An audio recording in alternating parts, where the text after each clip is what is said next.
ఇచ్చిండు? 576 మందికి మాత్రమే ఇచ్చి 57,60,00,000 మాత్రమే ఇచ్చిండు. ఆ మిగతా డబ్బులు ఎక్కడికి పోయినాయి? ఎవరి ఖాతాలో పోయినాయి? ఎవరి అకౌంట్లలో పోయినాయి? మరి ఈ జీవోలు ఇచ్చిండు, మరి వీళ్ళ డబ్బులు ఎక్కడికి పోయినాయి? ఇది ఎవరు తెలుసాలి?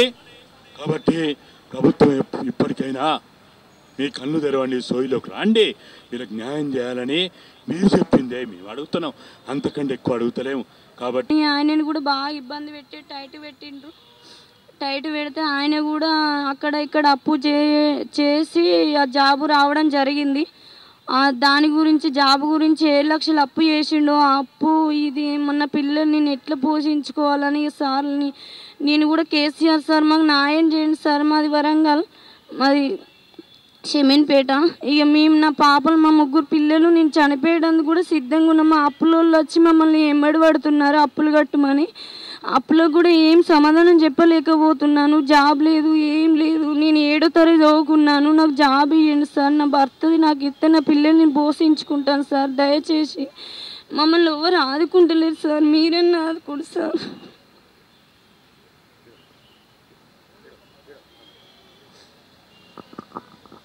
ఇది గోస. భర్తను కోల్పోయి కంపాషనేట్ గ్రౌండ్ కింద ఉద్యోగం ఇవ్వమంటే కూడా ఇవ్వకుండా ఇవాళ చోద్యం చూస్తున్నటువంటి ఒక దుర్మార్గమైన ప్రభుత్వం ఇది.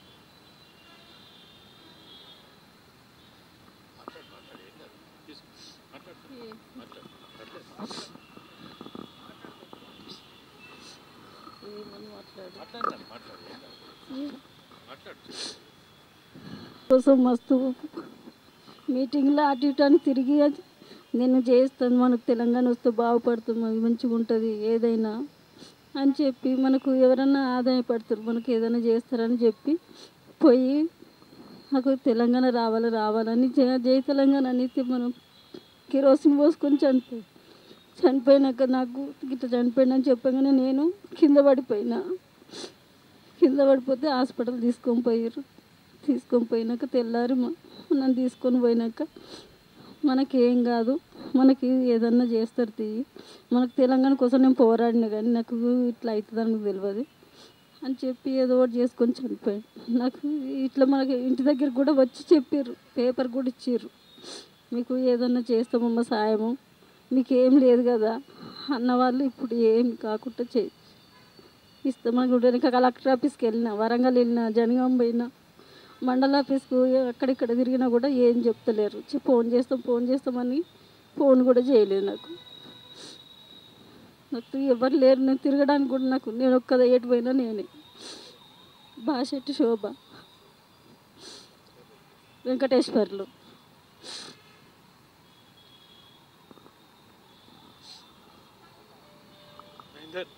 మహేందర్ మాట్లాడుతావా?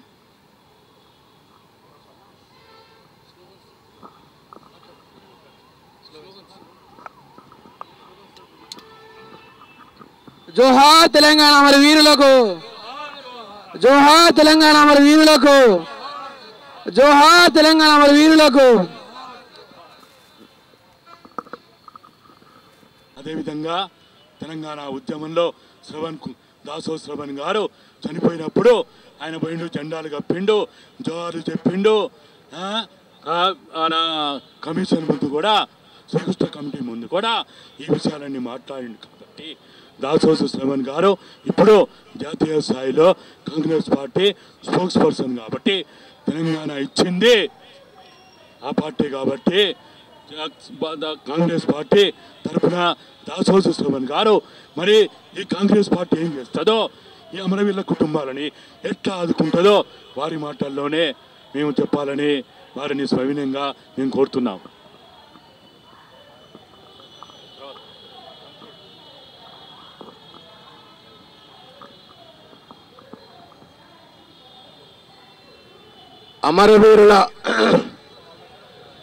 అమరవీరుల స్తూపం సాక్షిగా ఆనాడు తెలంగాణ వస్తే 4 కోట్ల మంది ప్రజల బతుకులు బాగుపడతాయని చెప్పని ఆత్మ బలిదానాలు చేసుకున్నటువంటి కుటుంబాలు ఇవాళ ఇక్కడ కూర్చొని ఉన్నాయి.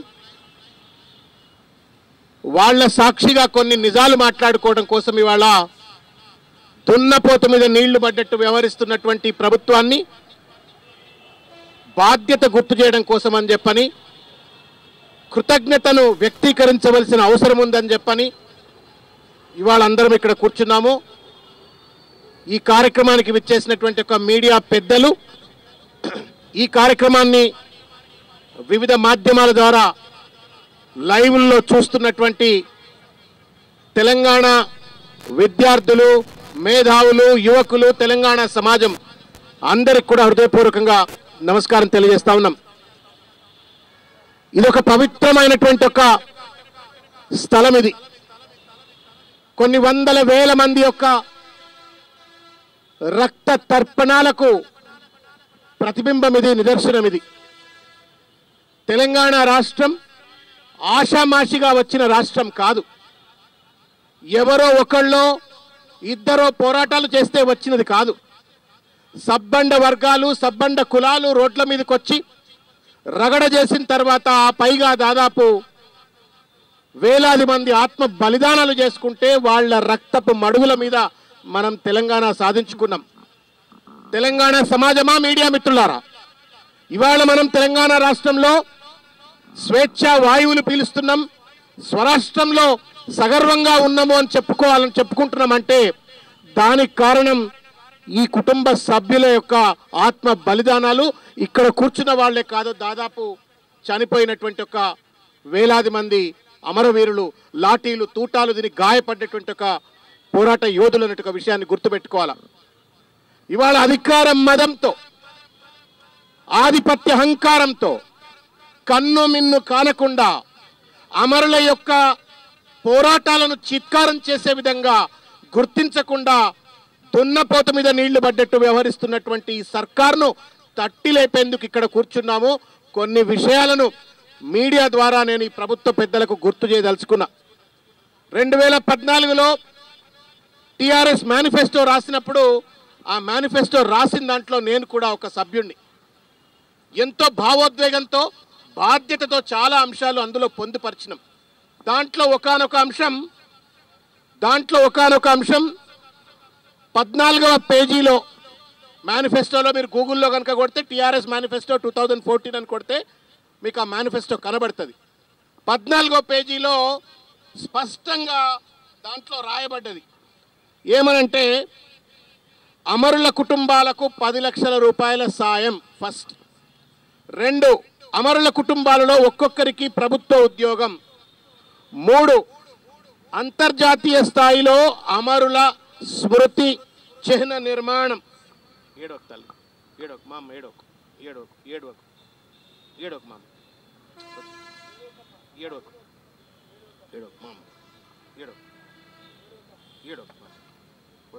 మామ. ఈ కంటి చుక్కలు, ఈ ఏడుపు ప్రభుత్వ పెద్దలు గుర్తించవలసిన అవసరం ఉంది. ఏం కర్మ, సొంత భర్తను తెలంగాణ కోసం కోల్పోతే ఇవాళ కడుపు నింపుకోవడం కోసం, ప్రభుత్వం ఇచ్చిన వాగ్దానం కోసం మళ్ళా ఆయన భర్త చనిపోయిన దగ్గరికి వచ్చి వాళ్ళ కూర్చొని కన్నీళ్లు పెట్టాల్సిన దుర్దశ రావటం, ఇది మనమందరం సిగ్గుపడాలా. ఇది కేవలం టీఆర్ఎస్ ప్రభుత్వమో కేసీఆర్ ప్రభుత్వమో కాదు. ఇక్కడ కూర్చున్న మీడియా పెద్దలు, ఉద్యమంలో భాగమైన మీడియా పెద్దలు, ఈ కార్యక్రమాన్ని చూస్తున్నటువంటి ఒక మొత్తం తెలంగాణ సమాజం కూడా సిగ్గుపడాలా. ఈ తల్లికి ఏం బాధ, భర్తే కనుక ఉండుంటే ఆ రోజు తెలంగాణ ఉద్యమం కోసం ఆత్మ బలిదానం చేసుకోకపోతే ఇవాళ ఈ తల్లి వచ్చి కళ్ళల్లో నీళ్లు పెట్టుకునే పరిస్థితి వచ్చి ఉండేదా అని చెప్పని నేను ఈ సందర్భంగా అడుగుతా ఉన్నాను. మనమందరము సిగ్గుపడాలి ఇవాళ. ఇది మనందరి బాధ్యత. ఇది ఇవాళ కేసీఆర్, టీఆర్ఎస్ పార్టీ, టీఆర్ఎస్ ప్రభుత్వం ఒకవేళ అమరుల పట్ల బాధ్యతను విస్మరిస్తే, దున్నపోత మీద నీళ్లు పడేట్టు వాళ్ళు వ్యవహరిస్తూ ఉంటే వాళ్లను ముళ్ళుగర్రతో అదలించాల్సిన బాధ్యత మనది. విద్యార్థులు, మేధావులు బానిసగా మారినటువంటి ఒక తరుణంలో ఇవాళ ఈ తల్లి వాళ్ళ అమరవీరుల స్తూపం దగ్గరికి వచ్చి వాళ్ళ ఏడవాల్సిన పరిస్థితి ఏర్పడతా ఉంది. కడుపు దరుక్కపోతా ఉంది. అయాల శవాల్ని మోసినాం మనం. ఇవాళ వాళ్ళ కుటుంబ సభ్యుల కన్నీళ్లు చూస్తూ ఉన్నాం. ఆ కన్నీళ్ల మీద మనం ఇవాళ సంబరాలు చేసుకుంటూ బంగారు తెలంగాణ అని చెప్పని ఆటలాడుతూ ఉన్నాం. ఇది ఎక్కడి న్యాయం? మనుషులమా మనం? అన్నం తింటున్నామా గడ్డి తింటున్నామా అని చెప్పని వాళ్ళ తెలంగాణ సమాజం అంతా కూడా ఆత్మవిమర్శ చేసుకోవాలని చెప్పని కోరుతా ఉన్నాం. మానవత్వం, కృతజ్ఞత అనేటువంటివి రెండు చాలా ఇంపార్టెంట్ ఏ వ్యక్తికైనా, ఏ మనిషికైనా. కానీ వీళ్ళ పట్ల మానవత్వం ఎందుకు లేదు? వీళ్ళ పట్ల కృతజ్ఞత ఎందుకు లేదు? ప్రభుత్వం ఒకవేళ మోసం చేస్తూ ఉంటే, అధికారం ఎక్కి కుర్చీలు ఎక్కి ప్రభుత్వం మోసం చేస్తూ ఉంటే ఆ ప్రభుత్వాన్ని గల్లాలు బట్టి నిలయాల్సిన బాధ్యత మన మీద ఎందుకు లేదు? ఇవాళ ఎందుకు మౌనంగా ఉన్నామో? నెత్తి మీద నోరు పెట్టుకొని గత కొన్ని ఏళ్లుగా మొత్తుకుంటా ఉన్నాం, అమరులకు న్యాయం చేయండి, న్యాయం చేయండి అంటే ఇవాళ ఆ తల్లి వచ్చి ఇక్కడ ఏడవలసిన పరిస్థితి ఎందుకు వచ్చిందని చెప్పని ఇవాళ అడుగుతా ఉన్నాను.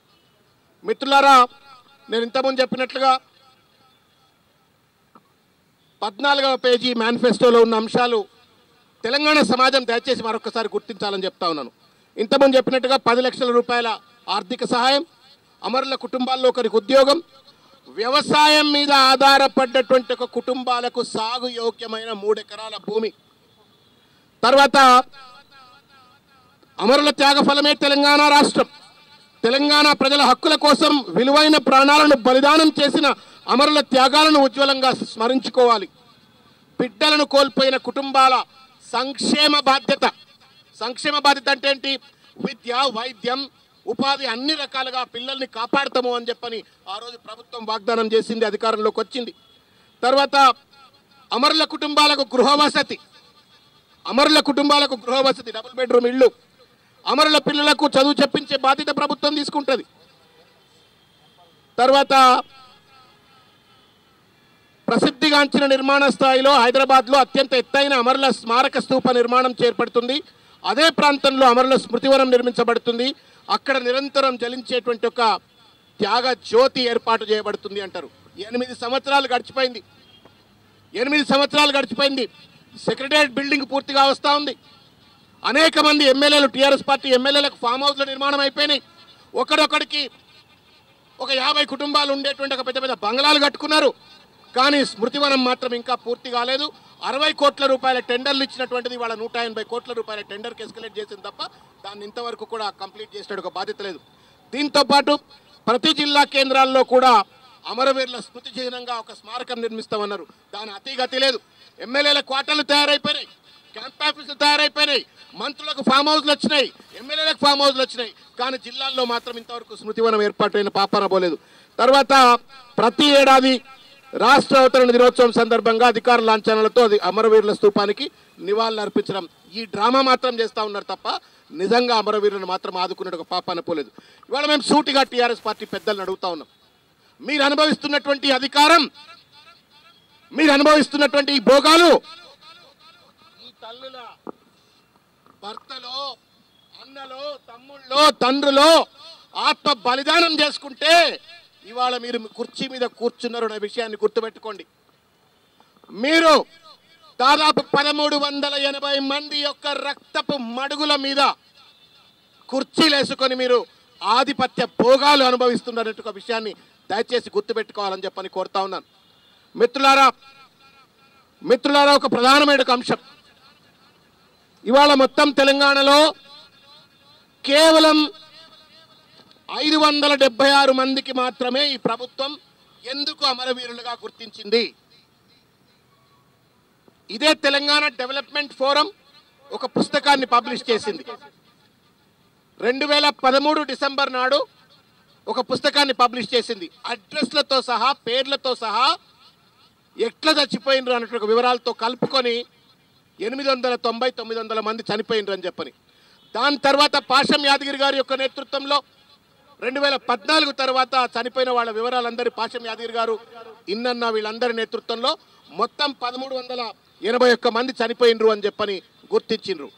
ఏ కారణం చేత మీరు కేవలం 576 మందికి మాత్రమే గుర్తించిండ్రు? బాధ కలుగుతుంది. అనేక కుటుంబాలకు, హైదరాబాద్ చుట్టుపట్ల అనేక కుటుంబాలకు మేము కూడా వెళ్ళి కండువాలు కప్పినాం, పూలదండలు వేసినాం, వాళ్ళ శవాలు మోసినాం. అటువంటి వాళ్ళ కుటుంబాలకు కూడా ఇవాళ అమరవీరులుగా గుర్తించినట్టు వాళ్ళు పుంకాలుగా ఉన్నటువంటి ఒక పరిస్థితి. ఏ కారణం చేత అంటే పోలీసు వాళ్ళు కేసు రిజిస్టర్ చేయలేదంటారు, లేదు పోస్ట్ మార్టం రిపోర్ట్ లేదని అంటారు, లేదు అడ్రస్ లేదని అంటారు. మనసుంటే మార్గం ఉంటుంది కదా. అయాలో ఉన్నటువంటి ఒక పోలీసులు ఆంధ్ర పాలక వర్గాలకు తొత్తులుగా పనిచేసిండ్రు కాబట్టి ప్రాపర్ ఎఫ్ఐఆర్ రాసి ఉండకపోవచ్చు, లేదు పోలీసులు ఎఫ్ఐఆర్ కావాలని చెప్పని పోస్ట్ మార్టం చేసి ఉండకపోవచ్చు. నీ బాధ్యత ఏమైంది? నీ సోయ ఎక్కడ పోయింది అని చెప్పని ఇవాళ కేసీఆర్ గారిని మేము సూటిగా అడుగుతా ఉన్నాం. అయాల తప్పులు చేసిన పోలీసు వాళ్ళకి ఇవాళ పెద్ద పెద్ద పదవులు ఇచ్చి కూర్చోబెట్టినాం. I don't want get into the personal names. ఎవడైతే లాఠీ చార్జీలు చేసిండ్రో, ఎవడైతే తూటాలు పేల్చిండ్రో, ఎవడైతే బాష్పాయిల్ పేల్చిండ్రో, ఎవడైతే అమరవీరులను ఆత్మహత్యలుగా గుర్తించిన వాళ్ళు ఉన్నారో ఇవాళ పెద్ద పెద్ద పదవుల్లో కూర్చొని కులుకుతున్నారు, చలామణి అవుతున్నారు. I don't want to get into those details. But మీ బాధ్యత ఏమైంది? వాళ్ళ త్యాగాల మీద, వాళ్ళ రక్త మడుగుల మీద మీరు అధికార కుర్చీలో కూర్చొని మీరు ఇచ్చేది ఏందయా? ఎమ్మెల్యే పదవి ఇస్తున్నావా? ఎంపీ పదవి ఇస్తున్నావా? లేకపోతే 100,000 కోట్ల రూపాయలు మీరు సంపాదిస్తున్న దాంట్లో వాటా ఇస్తున్నావా? మనం 10 లక్షల రూపాయలు ఇస్తామన్నాం. ఆ తల్లి ఏడవకుండా ఆత్మగౌరవంతో బిచ్చగాలరా మారకుండా తన ఆత్మగౌరవంతో బతకాలంటే ఆమెకు ఆ 10 లక్షల రూపాయలు కావాలా? ఆ తల్లి గౌరవంతో తలెత్తుకొని తిరగాలంటే, భద్రతతో ఉండాలంటే ఆ తల్లికి ఒక 2 ఎకరాల భూమి కావాలి, ఇల్లు, డబుల్ బెడ్రూమ్ ఇల్లు కావాలా? ఇవి ఇవ్వడానికి మీ సొమ్మేం పోతుంది? తెలంగాణ రాష్ట్రం దేశంలోనే అత్యంత ధనికమైన రాష్ట్రం అని చెప్తా ఉన్నారు కదా, లక్షల కోట్ల రూపాయల బడ్జెట్ ఉందని చెప్తున్నారు కదా. మీకు ప్రాణం ఎందుకు ధరిస్తలేదు? మీకు మానవత్వం ఎందుకు లేదు? మీ కృతజ్ఞత ఎందుకు లేదు అని చెప్పనంటున్నాం. ఏమి లేకపోయినా కృతజ్ఞత. They deserve to get the justice. వాళ్ళ త్యాగమే కదా తెలంగాణ ఉద్యమాన్ని ఉవ్వెత్తున ఎగిసిపడేటువంటి కెరటంలా మార్చింది. మనమందరము చైతన్యవంతులమై తెలంగాణ ఉద్యమంలో పనిచేసినాం. ఆ త్యాగం చేసుకున్నటువంటి ఒక కుటుంబాలను ఆదించుకోకపోతే ఈ తల్లి ఏం కావాలి? ఈ విధవరాలు ఏం కావాలా? ఏం గోసబట్టింది? అలా కలెక్టర్ చుట్టూ, ఎమ్మెల్యే చుట్టూ కాళ్లకు చెప్పులు అరిగే విధంగా తిరిగితే కూడా 10 లక్షల రూపాయలు ఇవ్వనంటూ మీ అయ్య జాగిర్లా? ఏమైనా ప్రభుత్వ బడ్జెట్? మీ తాత జాగిర్లా? ప్రజల సొమ్ము, ప్రజల కోసం ప్రాణత్యాగం చేసిన అమరవీరుల కుటుంబాలకు ఇవ్వమంటే మేము ఇవ్వము అని చెప్పని ఆటలాడుకునేటువంటి ఒక దుస్థితి రావటం ఎంతవరకు న్యాయం? ముఖ్యమంత్రి గారు, ఇవాళ మీరు అనేక దేవాలయాలు తిరుగుతూ ఉన్నారు. సంతోషం, తిరగండి. అసలైన దేవాలయం అమరవీరుల కుటుంబం, అసలైన దేవాలయం అమరవీరుల ఇల్లు. ఆ అమరవీరుల ఇంటికి పోండి, ఆ అమరవీరుల కుటుంబాలను ఆదుకోండి. దాంతో 100 యాదగిరిగుట్టలు కట్టినా, లేకపోతే 100 దేవాలయాలు పోయినా రాని పుణ్యం ఒక అమరవీరుల కుటుంబాన్ని మీరు ఆదుకుంటే వస్తుంది. ఆ అమరవీరుల కుటుంబం ఇండ్లకు పోయి ఆ ఇండ్లలో ఉన్నటువంటి ఒక ఫోటోకు దండేస్తే మీరు కాశీకి పోయినట్టే, తిరుపతికి పోయినట్టే, యాదగిరిగుట్ట పోయి దండాలు పెట్టుకున్నట్టే. ఎందుకంటే వాళ్ళు దేవుళ్ళు, 4 కోట్ల మంది ప్రజల పాలిటి దేవుళ్ళు. వాళ్లను ప్రాణాలు ఫణంగా పెట్టి పెట్రోల్ పోసుకొని, ఉరి పోసుకొని, పాయిజన్